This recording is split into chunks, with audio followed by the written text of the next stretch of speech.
کوئی دلیل ہے آپ کے پاس؟ کہتے ہیں میں تمہیں بتاتا ہوں، ایک قلعہ ہے ایسا کہ چاروں طرف سے بند، نہ ایک سوراخ جانے کا راستہ، نہ اس پہ کھڑکی، نہ دروازہ، کچھ بھی نہیں، ہوا تک نہیں جا سکتی، پورا بند ہے، اور اندر اس کے نہایت ہی چمکدار موتیوں کی طرح ہے۔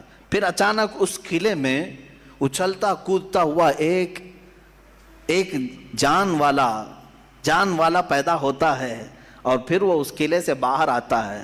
امام احمد بن حنبل کی ان باتوں کو سن کر لوگوں نے پوچھا ایسا کیسے ہوتا ہے؟ بند قلعہ، ہوا بھی نہیں جاتی، کوئی سوراخ بھی نہیں، اور اس کے اندر سے کوئی اچانک پیدا ہوتا ہے۔ امام احمد بن حنبل فرماتے ہیں یہ تو روز ہوتا ہے، مرغی کے انڈے میں نہیں دیکھتے؟ مرغی کا انڈا مجھے بتاؤ اس میں کتنی کھڑکیاں ہیں؟ انڈا تو اوپر سے پورا بند ہوتا ہے، ہوا تک نہیں جاتی، لیکن مرغی اس کو گرم کرے۔ اب تو مشینوں سے بھی ہوتا ہے۔ مجھے یہ بتاؤ وہ انڈے کی زردی اچانک ایک جاندار چوزے کی شکل کیسے اختیار کرتی ہے؟ کون ہے جو اسے چونچ دیتا ہے؟ کون ہے جو اسے پر دیتا ہے؟ اور پھر ہم نے جانوروں کو، پرندوں کو، ہر ایک مخلوق کو دیکھا ہے، ان میں رنگ ایسے بھرے ہوئے رہتے ہیں، دنیا کا کوئی آرٹسٹ بھی اس طرح کے رنگ بھر نہیں سکتا۔ کیا ہم مور کو نہیں دیکھتے؟ طرح طرح کے خوبصورت اس میں ڈیزائن کیے گئے ہیں، ایسا لگتا ہے کہ کوئی قلم لے کر کے ڈیزائن کیا ہے، کوئی برش سے ڈیزائن کیا ہوا ہے۔ نہیں میرے عزیزو، یہ قدرت کی شاہکاریاں ہیں، رب ذوالجلال کی شاہکاریاں، اور تم بے شمار خوبصورت مخلوقات کو دیکھو گے۔ پھر میں ان دہریوں سے پوچھتا ہوں آخر ان تمام کو پیدا کرنے والا کوئی تو ہوگا، تم لاؤ ڈھونڈ کر کے آخر کون ہے یہ سب پیدا کرتا ہے۔ آپ کو یہ علم لے کر کے جاتا ہے تھیولوجی کا کہ کوئی نہ کوئی اس کا پیدا کرنے والا ہے، بنانے والا ہے۔ فلسفی ان کے ہاں ایک قانون ہے، دور اور مسلسل، یعنی تسلسل، کنٹینیو کوئی چیز ہو نہیں سکتی۔ مثال کے طور پر مجھے پیدا کرنے والا کوئی ہے، اور اس کو پیدا کرنے والا کوئی ہے، اس کو پیدا کرنے والا، یہ جو سوچ ہے تسلسل اس کو کہتے ہیں۔ کہیں جا کر کے سٹاپ ہونا پڑے گا، تمہیں۔ میں پیدا ہوا میرے باپ سے، میرے باپ پیدا ہوئے دادا سے، دادا پر دادا سے، یہ سلسلہ چل کر کے کہیں تو سٹاپ ہوگا، کہیں جا کے ختم ہونا ہے۔ تو فلسفی اس بات کو مانتے ہیں کہ دور اور تسلسل محال ہے، یعنی کنٹینیو ایسی جاتا رہے، یہ محال ہے۔ ان کے ہاں ایسا ہے۔ میرے عزیزو، اب اگر میں ان سے سوال کروں کہ جیسے بہت سارے لوگ بھگوانوں کو بھی مان لیے، جبکہ بھگوان کی بیوی بھی ہے، بھگوان کے بچے بھی ہے، اور بھگوان کا باپ بھی ہے، تو پھر اب سوال آئے گا کہ بھگوان کا دادا کون، بھگوان کا پردادا کون؟ پھر وہ نسب چلے گا، کہیں تو جا کے رکنا ہے، کہیں تو جا کے رکے گا۔ بچے ہیں تو اب تک ان کی نسل کیوں نہیں؟ بھگوان کے بھی بیٹے بیٹیاں تھیں نا، بہت سارے بھگوانوں کا تذکرہ ہندوستان میں ہے، ان کے بیٹے بیٹیاں بتائی گئی ہیں، کتنے بیٹے تھے، رام کے بھی، کرشن کے بھی، سب کے بھی بتائے گئے ہیں بیٹے بیٹے۔ تو اب اولاد کہاں ہیں؟ باپ دادا کہاں تھے؟ میرے عزیزوں، میری اس بات کو یقیناً کوٹ کیا جائے گا۔ مجھے معلوم ہے چند دنوں پہلے یہ کہہ رہا تھا اورنگزیب کی اولاد برتن مانج رہی ہے، ٹیپو سلطان کی اولاد پنچر لگا رہی ہے۔ تجھے تو یہ ٹیپو سلطان اورنگزیب کی اولاد نظر آئی، ان کی کہاں ہے جن کا میں ذکر کر رہا ہوں؟ ان کی کہاں ہے؟ اور بہرحال اورنگزیب اور ٹیپو سلطان ان تمام کو چھوڑو، ان کی اولاد کو تو نے برتن مانجتے یا پنچر لگاتے تو دیکھا اللہ نے تو تجھے بانجھ بنا کر رکھا ہے، تیرے سے کوئی چیز نہیں آ سکتی سوائے گوبر اور غلاظت کے، کوئی چیز نہیں آ سکتی۔ میرے عزیزوں، میں یہاں عرض یہ کر رہا ہوں دور اور تسلسل، کہ اگر اس طرح کسی کا باپ ہے تو پھر دادا بھی ہوگا، دادا ہے تو پردادا بھی ہوگا، یہ چلتا رہے گا سلسلہ۔ یہ اسلام یہ ہے جس نے کہا قل هو اللہ احد اللہ الصمد لم یلد ولم یولد، کہو وہ اللہ ایک ہے، اللہ بے نیاز ہے، لم یلد نہ وہ کسی سے پیدا ہوا ہے، ولم یولد نہ اس سے کوئی پیدا ہوگا، اس سے کوئی لم یلد اس سے کوئی پیدا نہیں ہوا، اور نہ وہ کسی سے پیدا ہوا۔ یہاں ختم ہو گئی بات۔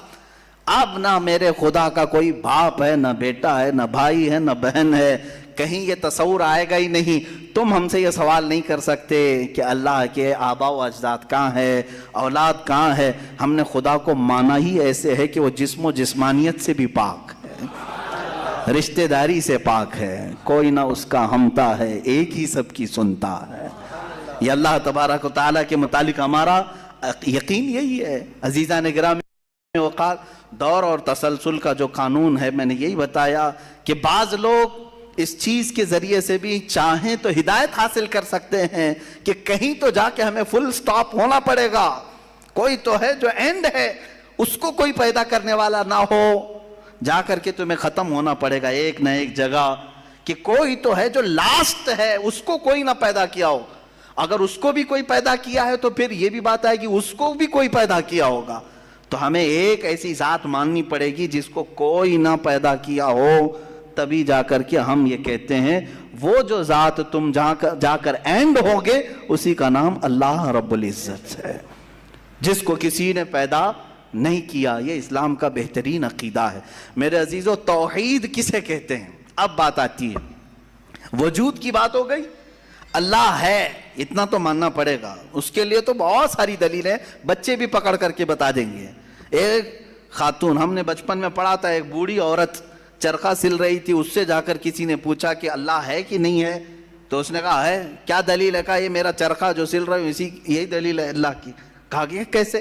کہا یہ چرخہ, اس سے کپڑے سلتی ہوں, جب تک میں چلاتی نہیں یہ سلتا نہیں, مشین سلتی نہیں ہے کپڑے.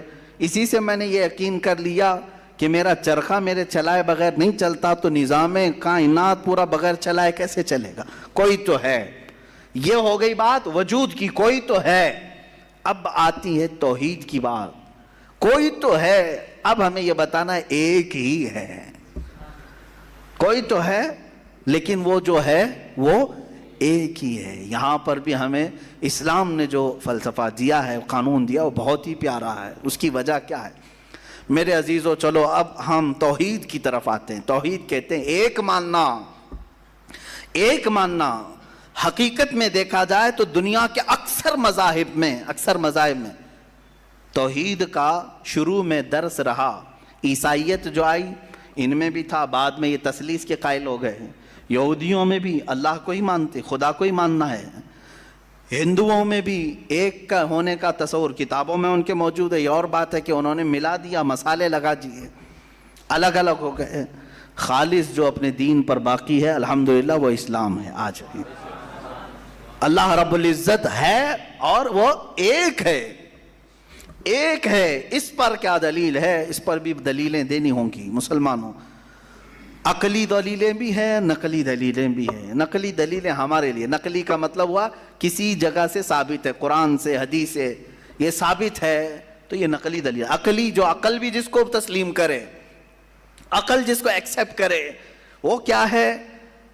اس بوڑھی عورت کا ہی میں بتا دوں جس نے چرخہ سلا, اور چرخے کو چلانے میں اس نے کہا کہ اللہ ہے, کوئی تو ہے, کیونکہ میری مشین بغیر چلائے نہیں چلتی. تو اس سے صاحب نے, جس نے سوال کیا, پوچھا کہ اچھا ہے تو کیا وہ ایک ہے کہ دو ہے؟ کہا نہیں ایک ہی ہے. کہا وہ کیسے؟ کہا دو ہو تو دیکھو تم سامنے بیٹھو, ادھر سے چلاؤ, میں ادھر سے چلاتی ہوں. پھر کپڑے کی کیا درگت بنتی ہے؟ تم اپنی طرف کپڑا کھینچ رہے ہوں گے, میں اپنی طرف کپڑا کھینچ رہی ہوں گی. اس سے میں نے یہ یقین کر لیا میرے کپڑے کو سلنے کے لیے میرے چرخے پر ایک ہی کا ہونا ضروری ہے.